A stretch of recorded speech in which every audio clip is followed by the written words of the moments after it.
ते 10 दिवसाचं जे ट्रेनिंग होतं ते खूप रिफ्रेशिंग होतं. टू बिगिन विथ तिथे तुम्ही कोण आहात ह्यानी काहीच कोणाला फरक पडत नसतो. आणि nobody would introduce themselves as who they are. They would just tell you your name, their name. त्यांचं म्हणणं आहे आम्हाला जे माहिती आहे ते आम्ही तुम्हाला शिकवणार आहोत, तुम्हाला किती चांगलं ते अप्लाय करता येतंय हा प्रयत्न आम्ही करणार या 10 दिवसात. त्यामुळे एकतर तुम्ही कोण आहात यांनी काही फरक पडत नाही. दुसरं तिथे सगळ्यांसाठी सारखे नियम आहेत. कम्प्लीट हॉस्टेलवाला फील आहे. इतक्या वाजता जेवण लागतं, तुम्ही या, जेवा नाही तर मग तुमचं तुम्ही बघायचं. काहीही आता इतकी वर्ष काम केल्यानंतर सगळं हातात मिळायची सवय झाली आहे.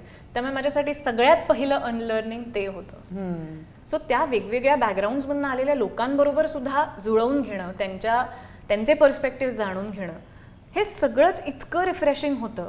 जे काही तुमच्याकडे असतं त्यातल्या तुम्हालाच गोष्टी कळतात की मी कशाला धरून ठेवायला पाहिजे आणि काय सोडून देण्याची गरज आहे.